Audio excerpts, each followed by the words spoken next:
we are back with a final special guest here on the show this week, Ewen Ferguson.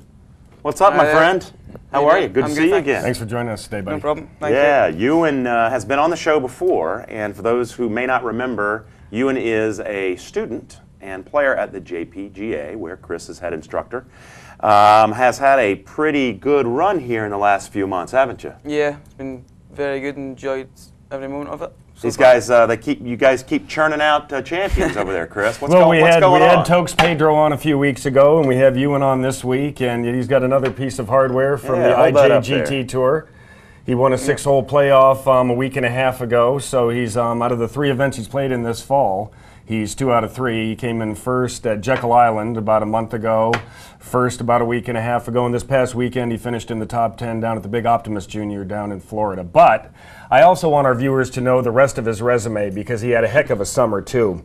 In the Scottish Boys Championship, he came in second in the under-18s and he won the under-16s.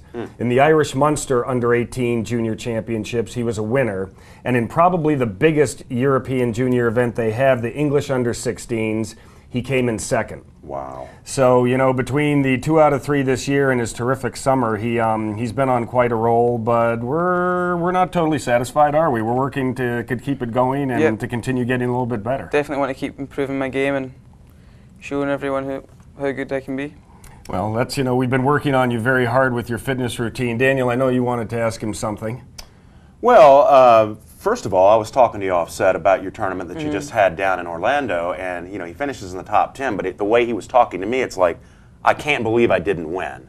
And it just dawned on me, that's the kind of confidence that it really takes with these young people. They got to go in there knowing they're the best player. You shot 2 over, but left a lot of putts on the golf course, and still felt like you were the man to beat in that tournament, right? Yeah, I definitely felt comfortable, really comfortable with my game, and the winner was 3 under, but 7 shots, I can easily think of 7 shots I could pick up in a heartbeat. So.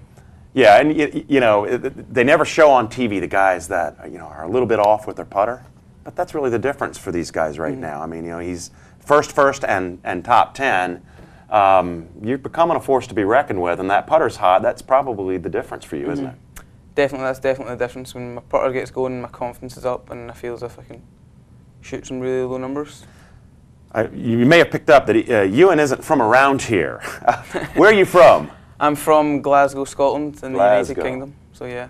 And you were telling me it's a little windy over there? Well, I've been fortunate enough to go over there and play twice, and I can tell you the wind on the western coast of Scotland. I mean, that's what happened to my hair. I mean, I used to have a full head of hair. I went over there twice. I came back, and it was gone. I knew there was going to be an excuse eventually. That's why one of the courses over there is called Western Gales, along with Turnberry and Troon and Prestwick and all those courses along that western coast there. And Ewen got his start. His father, who we met last year when Ewen first came over, his father Mark, we were talking to him, and his father's a +1 handicap. His father's also a very good player, but if you watch his father play, his father knows how to hit that knockdown shot, which Ewen is very, very good at too. And it's obviously it's in the genes, so to speak. So it's rubbed off on Ewen pretty well. Well, I would say so. And we were just talking before we came on.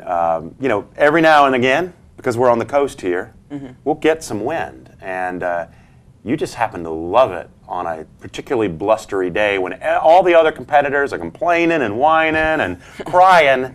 You're just inside. You got to be thinking, I got you now. I definitely feel as if it favours me, that's for sure. I just think back home, though the bad weather really toughens me up, and I feel as if I've got the advantage over everyone else in the conditions. The only time I hear him whine is when I get him in the gym in the morning, because he works very hard in the gym in the morning. I get him doing that plank for 2 minutes, and you mean might hear a little 16, 17-year-olds don't want to be up at 5:30? Well, working out? Well, I can tell you it's not quite that early in the morning, because I generally like to work out with them, so I can tell you that it's not quite that early. But that's one of the areas that we've really been working hard to improve his game, because he is 16. So we're kind of careful with some of the things we have him do. We don't want to really have him doing a lot with heavy weights, because we want to wait a little longer for the end of his bones once he stops growing to harden up. He's still developing, so we have him do a lot of things. Core exercises, the exercises with a medicine ball. He and I go outside every day and kind of do a little shot put exercise we have. We have them doing speed training where they swing a heavy driver 10 times, then a light whippy, the speed whoosh, the momentous golf speed whoosh, which is a light club. They swing that fast 15 times. Then we have them hit 10 balls with their drive, and we have them do that all back to back to back very, very quickly to help them build up their stamina. And I think, you've seen, definitely a difference in your distance. Do you feel the results from the training? Definitely feel the results through the training in the GPGA, because my ball striking certainly improved, and I feel as if I can hit the ball a lot further. And his distances, since he came to us a year ago, January, has really substantially gained. So, well, results speak for themselves, man. And wow, what a job! Yeah, thanks very much. I'm looking forward to getting back out there with you. I played with him at Oldfield, and he just roasted me. He does Pretty embarrassing. He does that to a lot of people. Does that well, yeah. Well, thanks for coming back. Thank you very much. We'll be following you closely, buddy. Thank you. I appreciate that. Keep it up. Don't ever play for that European Ryder Cup team. We will grow to hate you really quickly. For Chris Tremblay, Chris Hendrix, and all of our guests today, it's all the time we've got this week on Golf Weekly. We will see you next week.